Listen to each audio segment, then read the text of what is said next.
The Celestial Guardians are here, and so is Pokemon Pocket's second ranked season. Today, I'm going to be covering all of the new decks that have had my highest win rates as I've been ascending back up the ladder to Masters, with everything from Baby Gengar and Garchomp to Ilima and Lunala. Let's go ahead and get into it, shall we? I'd like to kick things off with my favorite control deck I've played so far this season, and that is Ilima Berry Control. This deck list is playing Snorlax as well as Greninja as its primary threat, so it doesn't need any Pokemon from our latest expansion, just Ilima the supporter, and then 2 copies of Rare Candy. Ilima is an incredible utility card in this core, being able to reset a Snorlax that has 100 plus damage dealt to it, lets you buy an incredible amount of time to put water shurikens from your Greninja into whatever is most profitable to be hitting with them.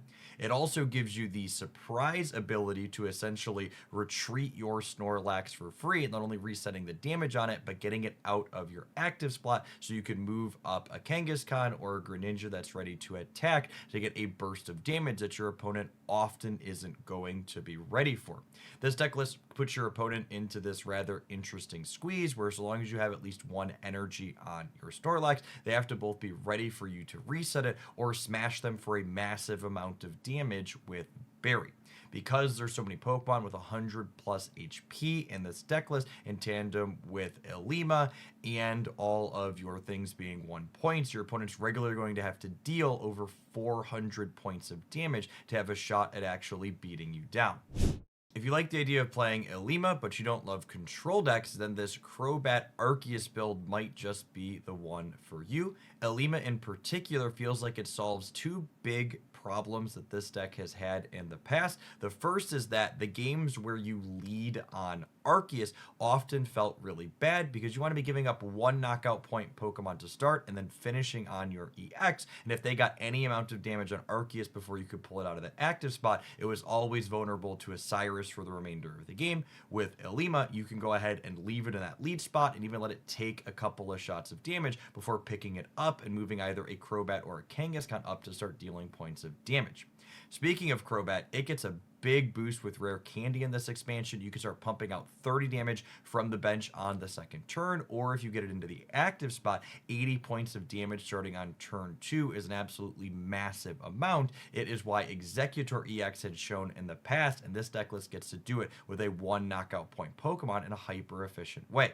Kangaskhan is here as one of the efficient stalling colorless cards that only takes a single energy to attack. That can also serve double duty with Ilima, letting you reset it before they can take damage, but also just using it as a Leaf or X-Speed X card in a pinch, pulling Kangaskhan out when Crobat or Arceus are ready to jump to the front and close the game out. Up next, we have a Baby Gengar-Alakazam mashup of a double stage 2 archetype. I think there are a few different ways you can build this core, not only in Psychic, but also in a couple different colors. The baseline is relatively straightforward. We have 2 different stage 2s that have 1 or 2 energy attacks, meaning when you Rare Candy into them ASAP, they put an immense amount of pressure on the board.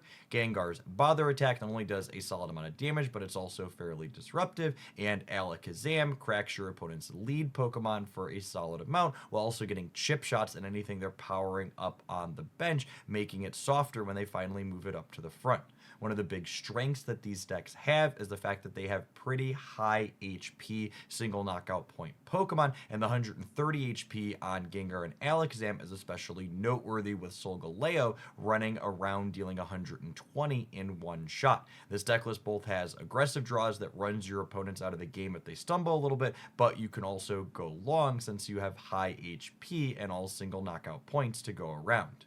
In a very similar vein, we have a Tsareena-Beedrill matchup that maximizes the sustainability of these stage 2 Pokemon. Because we're in the grass typing, we get access to the Leaf Cape, kicking them up an extra 30 HP. And when Tsareena is your lead, you can absorb up to 150 points of damage before wiping the slate completely clean with a copy of Mallow, giving it all back to you.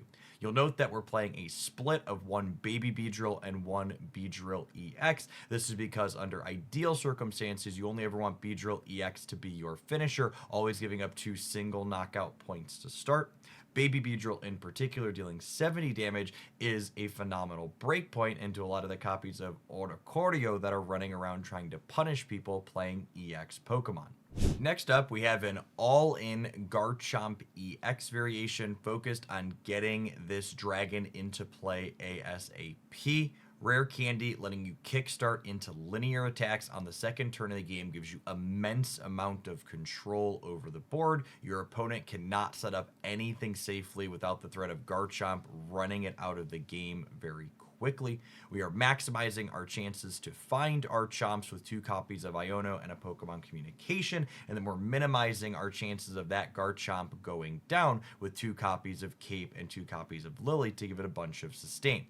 Should our solo Garchomp not be enough to carry the game all on its own, we also have 2 copies of Old Amber and Aerodactyl EX as both a backup attacker and a disruptive threat. There's so many different rare candy decks in the metagame past the ones that I'm covering in here today that Aerodactyl's Primeval Law is incredibly disruptive. There's a lot of games that you win purely on the back of going first and evolving into Aerodactyl on the second turn, effectively locking your opponent out of the game if they're playing an all-in Stage 2 deck similar to this one. Garchomp EX isn't the only Landshark that got a big upgrade with Rare Candy. Baby Garchomp gets a big ups as well. Reckless Shearing, I think, is arguably the most powerful Pokemon ability in the game. In a deck where you only have 20 cards to start, getting to go through twice as many cards per turn means you can assemble lots of different things with an incredible amount of consistency. This deck list has just a Singleton, Froakie, and Greninja as another Stage 2 line, as well as a Singleton Garchomp EX. So even if you're suffering a little bit from 2-color energy variants, you've got efficient water-only attacker and an efficient fighting energy attacker, and when the whole mixture comes together perfectly, Baby Garchomp's 100 damage in tandem with a Water Shuriken and a Cynthia can jump up to deal as much as 170 damage in a single turn, clearing out most of the threats that you're going to be facing. We round out our threat base with a Singleton copy of Farfetch as well as Rotom, and I think you can make an argument for playing 2 of one of these and 1 of the other, but the split is kind of nice because it randomly punishes your opponent for playing Pokemon tools, and it diversifies your hit points and weaknesses on these colorless attacker leads that you know you're always going to be able to hit with early. Finally, I want to wrap up on a couple of decks featuring new EX Pokemon, starting with Incineroar-Infernape. This follows a similar pattern to some of the double Stage 2 decks I featured earlier, only top-ending in 2 potent EXs with heavy HP pools. I think Incineroar complements Infernape quite nicely because you get Infernape up quickly, you do your big blast for 140 to claim your first knockout point, and then you can retreat into Incineroar, who only needs 1 energy to start applying pressure, so you can keep doling out some damage while you build Infernape back up again for another blast in the back line. Something that's worth calling out is, while they haven't been super popular in my anecdotal experience, there are copies of Oricorio, the lightning version, running around on the ladder that are immune to EX damage. This deck list with your Stage 1s can punch through that, but also your copy of Rocky Helmet in tandem with Incineroar's Burn status condition can actually let your EXs punch through their otherwise shielded Pokemon with burn damage plus recoil from the Rocky Helmet, allowing you to carry the way. I think this deck list in general is worth exploring in a few different iterations. You can kind of mix and match Stoke Charizard, Incineroar, and Infernape, playing a combination of 2 of these 3 potent Fire EX Pokemon to pretty solid effect. Finally, I saved the deck list leveraging the most new cards that I think is one of the sweetest in today's roundup for last, Lunala-Rayquaza Nonsense. I have this deck list in my editor as simply Pivot because Lunala's Pokemon ability that lets you move all of the psychic energy off something on your bench each turn to your active spot lets you bob and weave your Pokemon in and out without ever missing a beat of applying pressure to your opponent. Thanks to our copies of Leaf, you can pull out a Giratina that's low on HP or the deck's namesake Lunala to move your next character up to the front of the line to keep the pressure on over the course of the game. This deck list really impressed me with the ability to have Giratina battery not only itself, but also everything else as well, hitting hard and also consistently for the remainder of the game.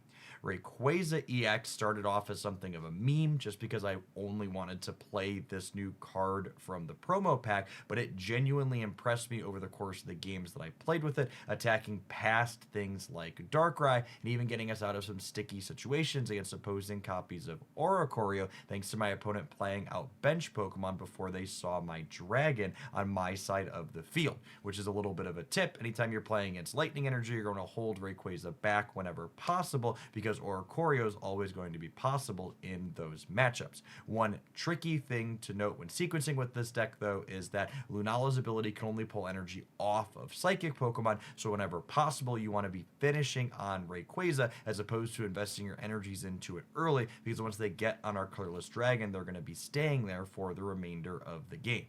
Every single deck in today's video I played on my live stream, having solid gains between Ultra 3 and Ultra 4 in the first couple of days after this card pack released. There's been highlights for a number of them already, which I'll link in the video description down below. And for ones that there haven't been yet, they'll be upcoming on the channel here over the course of the next week. So if you're new here, make sure you're subscribed to the channel to not miss any of these awesome brews in action. If you enjoyed today's roundup, I'd ask that you please smash that like button to help it reach some more people. I appreciate you making it all the way through to the end of the video, and I hope your next pack is an excellent one.